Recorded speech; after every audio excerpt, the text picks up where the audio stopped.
How does a Stanford-educated lawyer and Catholic turn accidentally psychic?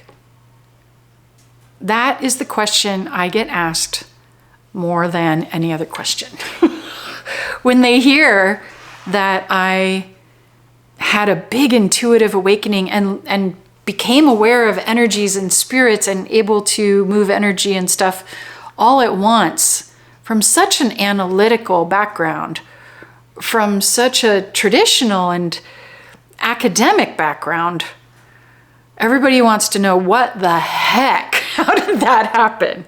So today I'm going to tell you the story.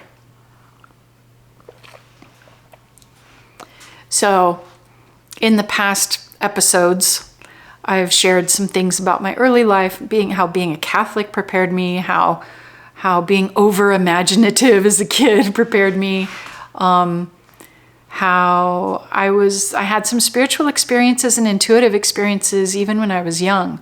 But all that said, my spirituality always flowed through my Catholic faith life. And it worked for me mostly, the Catholic Church. It worked for me mostly. My community was so awesome, and I had tons of friends in the Catholic Church, and there were certain things about the Catholic Church I could just never quite vibe with. The misogyny, for one thing, and the anti-sexuality stuff, and the shame, and the condescension towards other traditions. You know, there's some stuff there, that the whole Inquisition thing, like I always had a hard time with that. The secrecy, anyways, I could go on. That's another episode. But honestly, I was pretty happy, because all systems are a little messed up, and I knew that, being a lawyer. I had space for that. And I'd gotten to this point in my life. I'd already had my first baby, Colin, my son, in 1997, and I'd bought this incredible house on the canyon near the beach, near my parents in San Diego. Like, I was the leader with my husband of the Catholic married couples group at church, and I had everything I ever wanted. Big 5-bedroom house and my little baby boy, and I was pregnant with another one to come, and I was practicing law out of my home office at that point because litigation had become too strenuous for pregnancy and birthing and all that, so I created my own little practice out of my home office, and man, I had it all dialed in, to be honest. I really, life was on the track that I'd always dreamed it would be on. And my parents, I saw them almost every day. Like, I've always gotten along so great with my parents and my whole family, big Catholic Irish family. And then I had like one psychic friend. I remember, she was an intuitive, but she wasn't like a professional intuitive. She was just gifted and she knew stuff. And she would sometimes pull tarot cards for me, which seemed like a really big thing. And she would also sometimes help me intuit what my dreams meant. And some of this stuff seemed so edgy. Ugh, so edgy, like, dangerous maybe. That's where I was at. And then I gave birth to Clarice. And Clarice, this birth, you guys, I had heard about the possibility of having these ecstatic birth experiences that you don't even feel pain. And I was like, you're right, because my first birth was pretty normal, natural childbirth. It lasted over a day, over 24 hours, and it was a lot of work, and it was glorious and wonderful. But yeah, it was a lot of work. Clarice, I went into labor with her. And I just remember like feeling this intensity and groaning and moving, but it was primal, and it was, maybe there was work, I suppose, but there wasn't pain. It was really different. And I remember making all these sounds and I was moving like a belly dancer, and my husband at the time was like, oh, this is different. I'm like, yeah. And I said, I think you should call, in between my groans, my voice didn't sound like this at the time. I think you better call the midwife. I think this is coming faster. And he's like, well, it took a long time last time. And I was like, yeah, it feels different. And so he called, and she was hearing me over the phone with the sounds I was making. And she was like, yeah, why don't you guys get in the car and come on down here now? Just you don't need to wait any longer. You just come on down here. And she knew that it was going to be fast. It was going to be a fast birth just from the sounds I was making. And sure enough, the whole birth was like 4 hours long. The whole labor and delivery was 4 hours start to finish, super fast. And I pushed Clarice out at the birthing center in the bathtub, just as I imagined. And it was glorious, and it really didn't like hurt. I mean, it was intense and emotional, but it was so wild because it was intense in my body, but it didn't pain me. So that was trippy. But what was trippier is after I pushed her out, I felt so expanded. And she's a special kid. I mean, all kids are special, but she was born and she just looked right into my eyes like she was fully awake. You know what I mean? One of those. She's looked at me that way ever since, by the way. Anyways,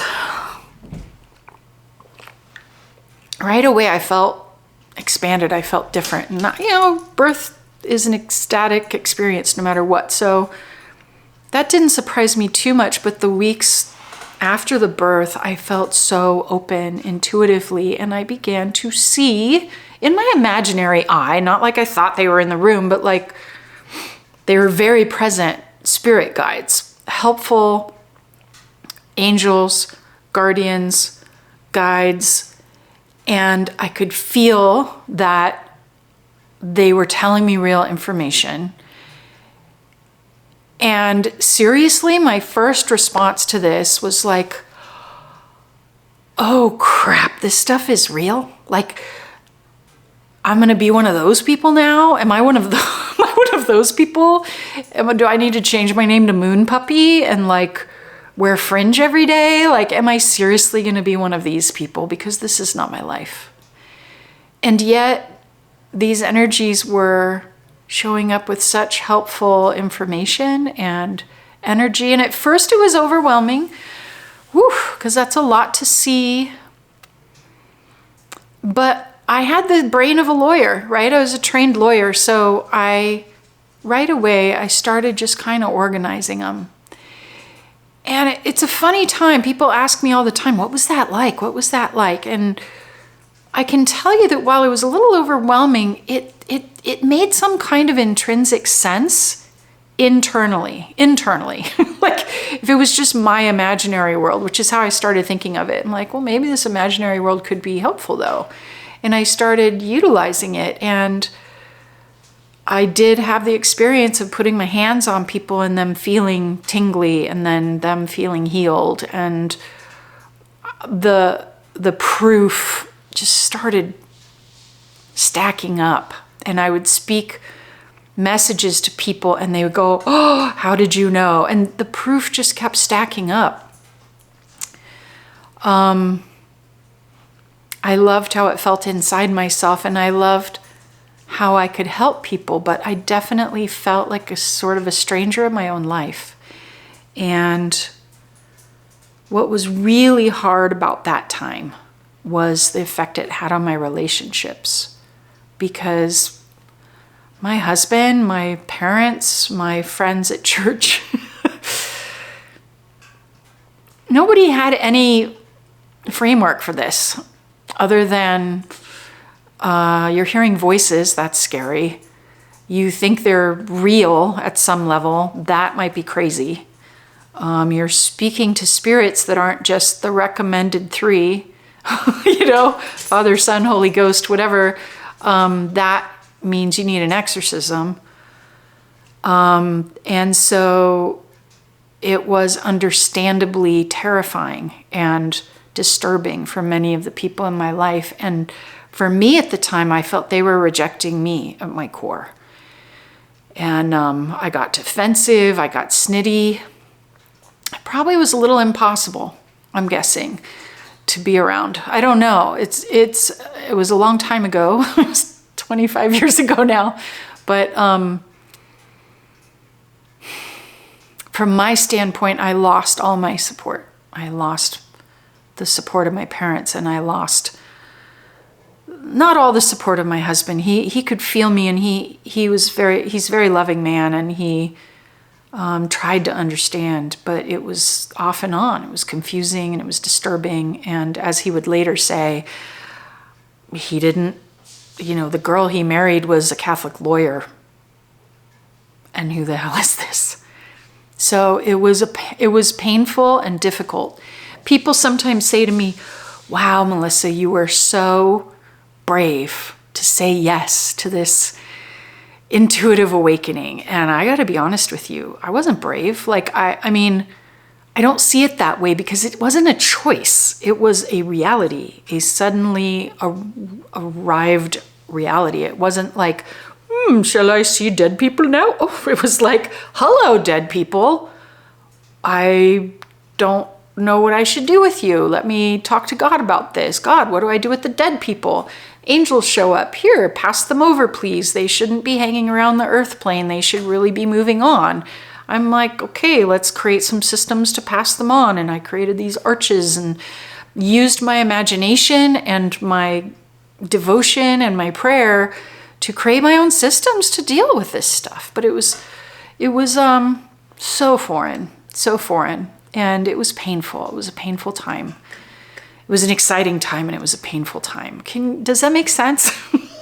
I'm curious if you've gone through anything similar, because I've heard since sharing this story more openly, there's people who've had similar awakenings, and some people would call it a shamanic awakening, a spiritual awakening, and it's not always easy, is it?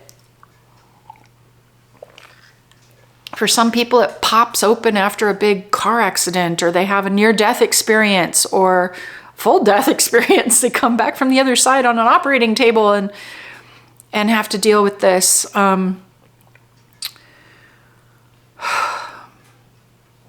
People ask, was it really that sudden a change? And I think I shared with you, I've always been intuitive at some level, and I've always been a woman of faith.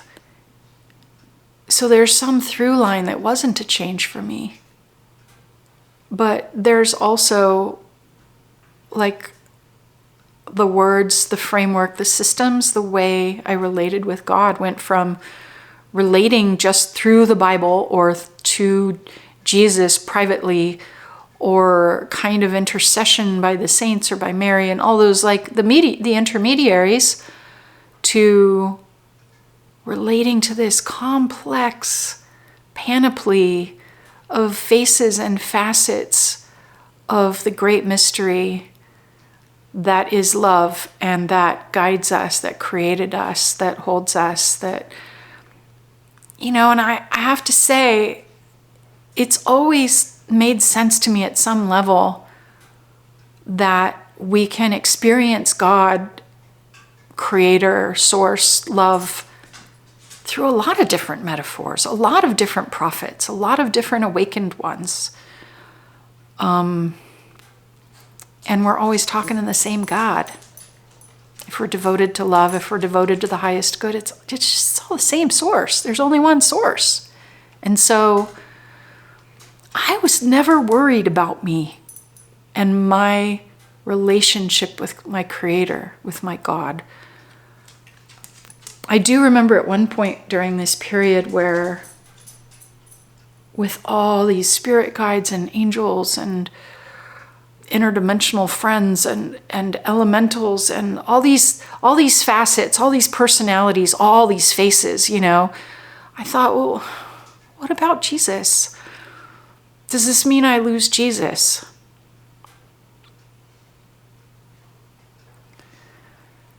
And one day I dared to ask that question, really. Actually, I think I was crying. Like, I was really missing the simplicity and the community of my church and my faith. And I went out on the back porch of my house that was backed onto a canyon, beautiful canyon in San Diego. I loved that house so much. And I just prayed, like, on my knees with my arms raised to the sky, like, please, Jesus, show me, is this okay? is this you? Like, are we good? And in my mind's eye, in my heart, in my mind's eye, in my psychic sight, I don't know what the heck.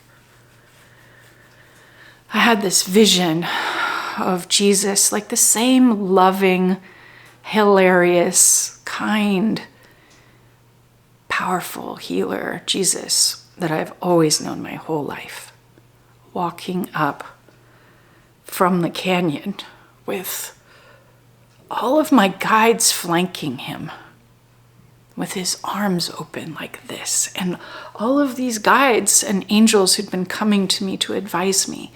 And Jesus was just like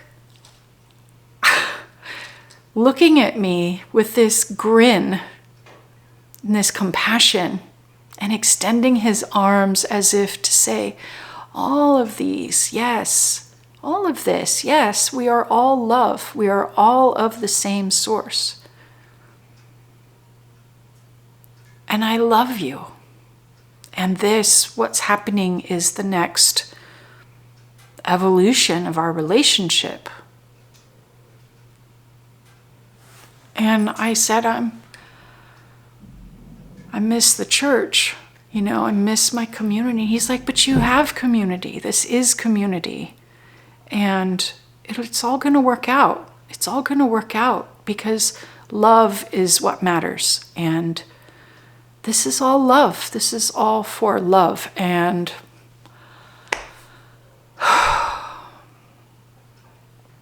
I felt relieved, but I also felt like, well, I don't know if the church is going to really like this story. And I quit going to church because every time I went in the church, I just felt like I don't belong. I don't fit. I'm not welcome here.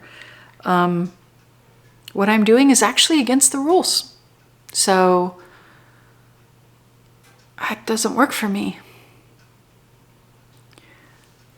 There's more to this story, and I'll share more. I'll share more about what it was like in this process of awakening, in quotation marks, because I think it's a little, I don't know, condescending or pejorative to say awakening, like everybody else is asleep if they have a faith life that's inside a church. No, I don't believe that.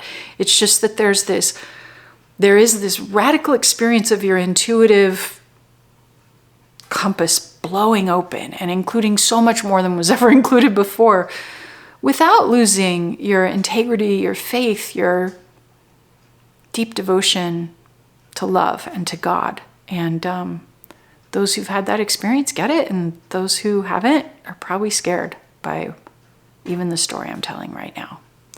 But I'll tell you more stories from the front as it developed. But I wanted to share with you today this core transition and what it was like from the inside. And if this resonates with you and you're like, yeah, I've got my own version of this, I'd love to hear about it. You know, I'd love to know you.